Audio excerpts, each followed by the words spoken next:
Kamusta? Mabuti? For today's video ay pupunta ako sa bahay ng kapatid ni Lola. Natutulog nga si Nilush at biglang nagising nang paalis na ako. Diyan ko na nga pinakain sa salas dahil hindi ko pwedeng iwanan ng bukas ang kusina. At dahil putis live si Nilush ay malingat ka nga lamang saglit na bukas ang kusina ay sasalisihan ka agad niyan. At makikita mo na lamang na panay ang nguya at may bitbit na din na ready to drink na insure. At kapag pinabayaan mo nga at hindi kinontrol ay talaga naman lolobo si Nilush. At ayaw nga din ni Lola na mapagaya sa kanya si Nili na sa sobrang kalakihan ay hirap na bumangon sa kama.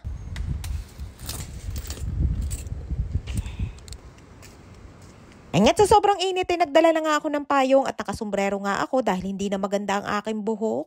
Dito sa Israel ay hindi uso ang paggamit ng payong kapag summer o tag-init at kapag lumalabas nga ako ay ako lamang ang palakad-lakad din na nakapayong. At minsan nga binibiro pa ako ng nakakasalubong ko at tinatanong ako kung umuulan ba daw. Palibhasa ay makapalata ang balat nila kaya hindi nila ramdam na masakit sa balat ang init ng araw. Ay nga't pati nga mga kalapati ay hindi na kinaya ang init at nag-swimming na. Enjoy na enjoy nga sila at yung isa nga ay bukang-buka pa ang pakpak at kalasing balak pa na mag-backstroke. Kita nyo naman at kahit katanghalian at sobrang init ay baliwala lang sa kanila. At pati nga mga bata ay sanay na sanay din sa initan. Pati nga mga sanggol dito sa Israel kahit katanghalian ay nilalabas din nila at tulak-tulak sa stroller. Ay kung sa atin ngayon sa Pinas ay pihadong lagnat ang aabutin. Iba talaga kapag nasa pulan at nakasanayan na mas nagiging matibay at hindi sakitin. Hindi katulad sa atin sa Pinas na takot mabilad sa araw dahil takot mangitim. Abay sayang nga naman ang gluta at rejuve kung magpapainit lamang. Shalom, Ima! Beseder, kambakuts!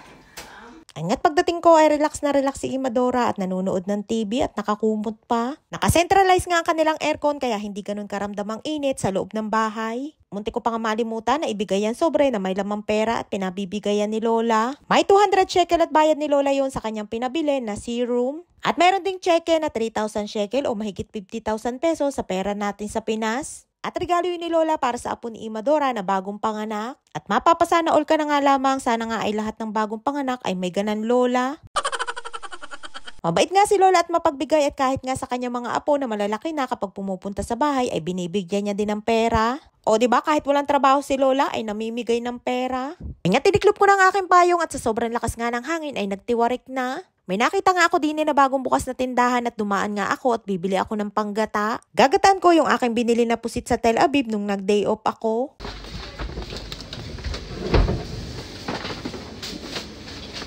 Ay nga't nabuhay si Kobe Bryant at ang naging reincarnation ay tagastak ng mga paninda. Inikot ko na nga ang buong tindahan at ni isang panggata ay wala akong nakita. Meron pa nga akong isang tindahan na madadaanan at sana nga ay may mabili ako doon na panggata. Tinatamad nga akong pumunta doon sa malaking tindahan na lagi kong pinupuntahan. Medyo malayo pang ang lakad din at napakainit nga din kaya bala ko na lamang bumili dyan sa mga tindahan na madadaanan ko.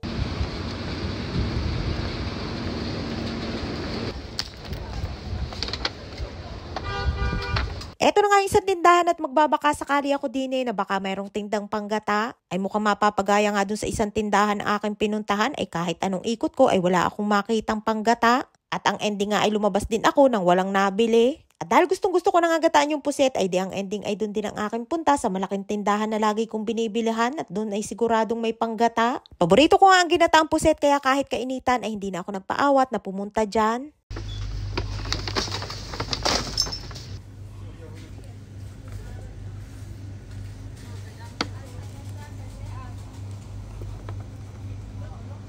At eto na nga ang aking sinadya na coconut cream na nasa lata. Hindi nga uso dito ang fresh na gata kaya tiis na lamang ng nasa lata at ini-import nila yan galing sa Thailand. Pero iba pa din ang sarap kapag fresh na gata ang gamit sa lutuin at syempre walang halong preservative. Ay nga't pagdating ko ng bahay ay tuwang-tuwa si Nilush at gusto na nga agad akong salubungin. At pagbalik nga ay tinamad ng umikot kaya naman paurong na ang lakad. Sari-sari nga rin si Nilush at minsan nga'y matatawa ka na lamang kahit hindi nagpapatawa. Pagdating ko nga ipinakita ko kay Lola ang bigay ng kanyang kapatid na si Imadora. Dala pa nga ang malaking kahon na pinaglagyan at sabi nga ni Lola ay wag ko daw itatapon. Ang hilig nga nila sa mga bagay na kahit hindi naman kailangan ay ayaw pang itapon. At pati nga yung mga bote ng serum na wala ng laman ay ayaw ding ipatapon at iniipon pa. Ganun nga si Lola at Nilush, mahilig silang mag-ipon ng mga patapon na bagay kaya nang dumating ako dito sa kanila ay parang tambakan ng basura sa dami ng kalat. At eto na nga yung mga pagkain na bigay ng kapatid ni Lola. May pastida na gawain sa iba't ibang klase ng gulay. At ayan naman ay bell pepper at zucchini na may lamang kanin at karne sa loob na may tomato sauce. Niluto ko na nga din ang aking puset at iginisa ko muna sa sibuyas, bawang at kamatis at hindi ko na nilagyan ng tubig dahil nagtutubig na yan. Inilagay ko na nga din ang gata at lulutuin ko yan hanggang sa maiga at maging malapot ang sabaw. At ayun nga't luto na at sa sobrang lapot ay muntik ng maiga. Ay siya, hanggang dito lamang ating kwento for today's video. Maraming po salamat sa inyong suporta at laging panonood. Mag-ingat po kayo palagi. And please subscribe to my YouTube channel. Please follow and share. Salamat!